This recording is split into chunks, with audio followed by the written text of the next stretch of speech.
എടി ഒരുമ്പട്ടോളെ, എവിടെ മീനാക്ഷി? വിളിക്കടി അവളെ. മീനാക്ഷിയോ? അമ്മ എന്തായി പറയുന്നേ? നിനക്കറിയില്ല അല്ലേ? ഇത്രയും കാലം എന്റെ മുതൽ മുഴുവൻ കട്ട് തിന്നതും പോരാഞ്ഞ് ഇപ്പൊ പെണ്ണിനെ മോട്ടിച്ചോണ്ട് വന്നിരിക്കുന്നു.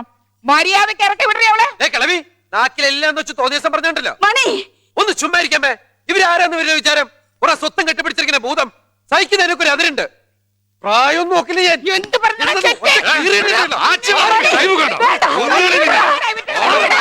അതെ, നിങ്ങൾ ഇവിടെ കിടന്ന് ഇങ്ങനെ തല്ലുകൂടിയിട്ട് കാര്യമില്ല. കുറച്ചു മുമ്പ് അമ്പലത്തിന്റെ അടുത്തൂടെ ഒരു ജീപ്പ് വേഗത്തിൽ ഓടിച്ചു പോകുന്ന കണ്ടു. അതിന്റെ അകത്തുനിന്ന് ഒരു പെണ്ണിന്റെ കരച്ചിലും കേൾക്കുന്നുണ്ടായിരുന്നു. ജീപ്പോ? ആരുടെ ജീപ്പ്? അതെനിക്കറിയില്ല. ഷൺമുഖം മുതലാളി അതിനുള്ളിൽ ഇരിക്കുന്ന കണ്ടു. എന്റെ ഭഗവതി, ചതിച്ചോ?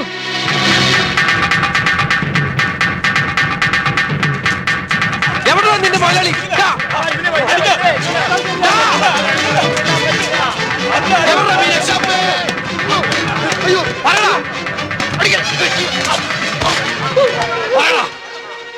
എവിടെ മീനാക്ഷി?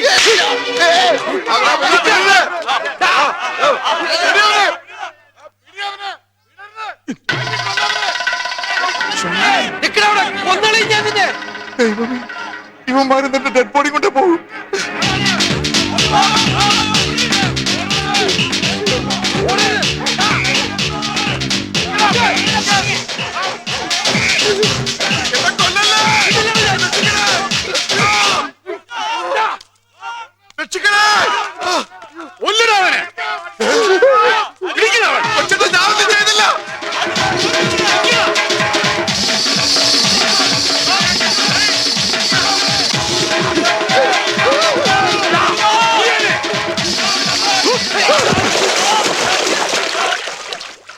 എന്നല്ലേ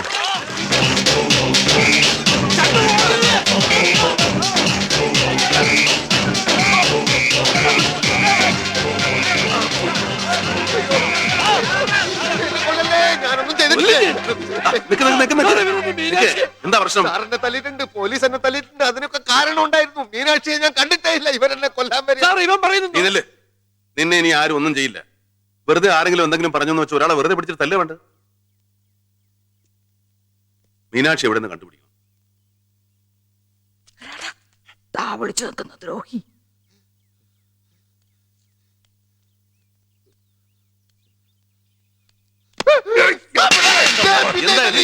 എല്ലാരും കൂടെ എടുത്തിരിക്കുന്ന തല്ലാൻ അവനെന്താ ചെണ്ടേ മറ്റാണ്? അയ്യോ സാറേ, ഞാൻ കണ്ടു. എന്ത്? പുഴയിലൊരു പെണ്ണിന്റെ ശവം പൊങ്ങിന്താണ് കിടക്കുന്നത്. പെണ്ണിന്റെ ശവം? എന്താ മീനാക്ഷി കുട്ടി ഇന്നലെ ഇട്ടിരുന്ന ഉടുപ്പിന്റെ നിറം? ഒന്ന് പറ.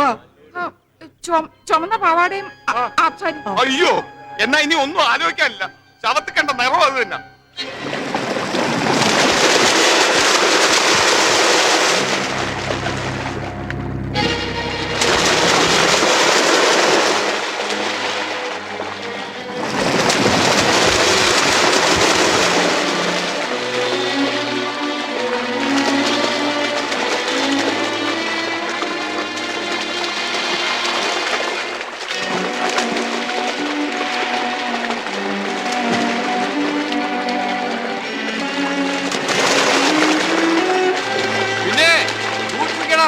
ആഴക്കൂടുതലാ, അടിയൊഴുക്കും കയവുള്ള പുഴയാ. നല്ല നീന്തലറിയാവുന്നവര് മാത്രം ഇറങ്ങിയാ മതി. കാലക്കാരൻ കൊമ്പി ചത്തണ്ടേ? പൊഴിയിലാ ശവം പൊങ്ങിയത്. എന്റെ അനിയൻ രാഘവൻ അവിടെയാ ശവം താഴ്ന്നു കണ്ടത്.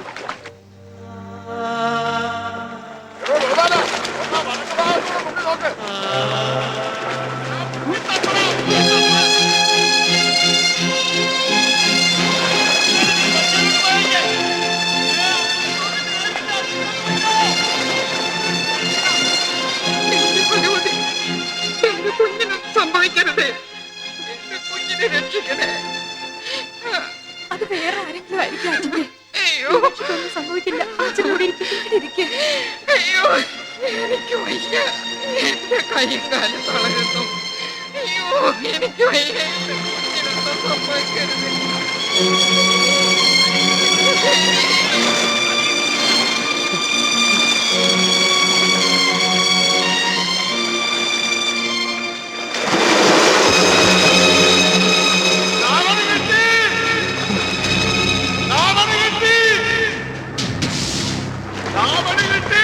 ഒരു ചുവന്ന ഇത് മീനാക്ഷിയുടെ തന്നെയല്ലേ?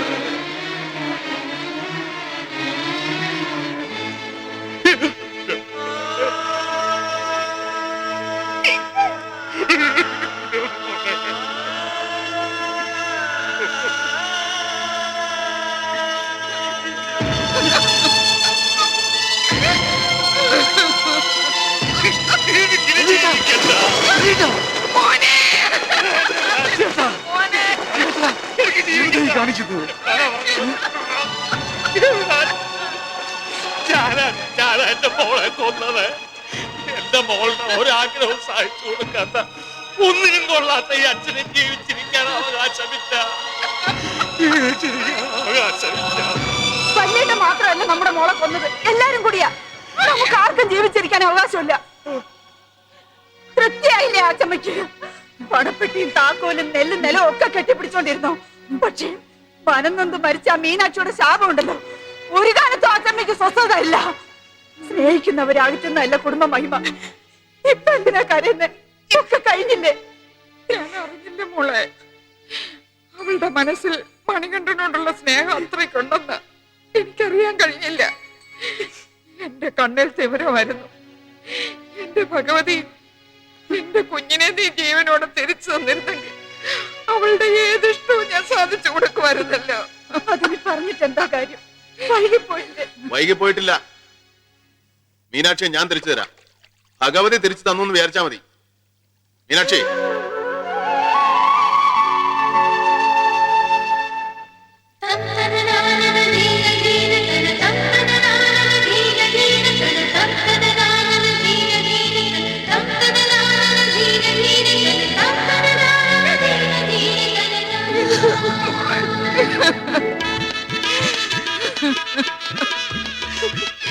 ജീവിച്ചിരിക്കുമ്പോ വിലയില്ലാത്ത മനുഷ്യന് മരിക്കുമ്പോ വിലയുണ്ടാവും. ദുഷ്ടൻ മഹാനാവും, അസൂയ അഭിനന്ദനമാവും, വിരോധ ഇഷ്ടമാവും.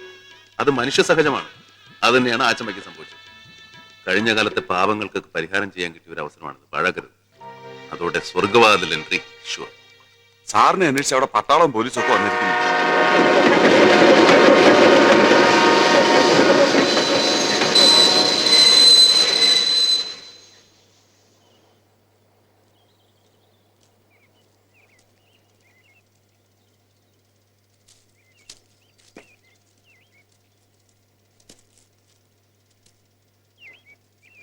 വിവാഹത്തിന് പങ്കെടുക്കാൻ നിവൃത്തിയില്ലല്ലോ.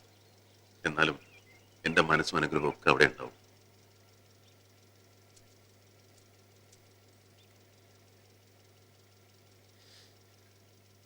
ഞാൻ കാരണം സാറിന് ഒരുപാട് എന്താണ്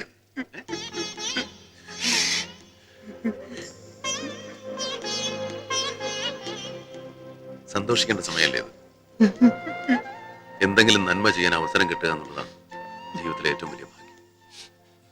ആ ഭാഗ്യം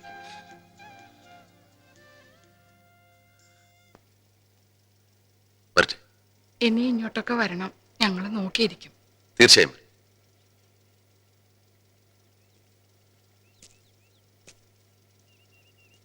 ആ, നിങ്ങൾ ചെയ്ത ഉപകാരത്തിന് ഞാനൊന്നും തന്നില്ലല്ലോ. ഇതിരിക്കട്ടെ. സാറേ, ആ ഷൺമുഖം, തന്റെ പേരിൽ പരാതിയൊന്നുമില്ലാന്ന് ഞാൻ എഴുതി കൊടുത്തിട്ടുണ്ട്. ഞാൻ അറിഞ്ഞു. സാറിന് പട്ടാളക്കാരെ അറസ്റ്റ് ചെയ്തുകൊണ്ട് പോവാണെന്ന് കേട്ടു. അതെ. ഇനി അവിടെ കൊണ്ടുപോയി തൂക്കി കൊല്ലോ? ഇല്ല. പിന്നെ ചവിട്ടി കൊല്ലോ? തല്ലുവും കൊല്ലുവൊന്നും ഇല്ലടോ. ശിക്ഷിക്കും, പിന്നെ വിടും. ഒടുക്കം നമുക്ക് രണ്ടുപേർക്കും കിട്ടിയില്ലല്ലേ? എടോ, നമുക്കൊക്കെ വേണ്ടി മുൻകൂട്ടി നിശ്ചയിച്ചുറപ്പിച്ച ഒരു ജീവിത സഖി എവിടെയോ കാത്തിരിക്കുന്നു. ഇന്ത്യയിൽ ജനിച്ച രാജീവ് ഗാന്ധിയുടെ വധുവാകാൻ ഇറ്റലിയിൽ ഒരു സോണിയ കാത്തിരുന്നു. കേരളത്തിൽ ജനിച്ച പ്രസിഡന്റ് KR നാരായണന് വധുവാകാൻ ബർമയിൽ ഒരു ഉഷ കാത്തിരുന്നു. എന്തിന്? നമ്മുടെ മോഹൻലാലിന് വധുവാകാൻ മദിരാശിയിൽ ഒരു സുചിത്ര കാത്തിരുന്നു. അതുപോലെ എനിക്കും ഷൺമുഖത്തിനും വേണ്ടി ആരോ എവിടെയോ കാത്തിരുന്നു. ഒരു ദിവസം കണ്ടുമുട്ടും.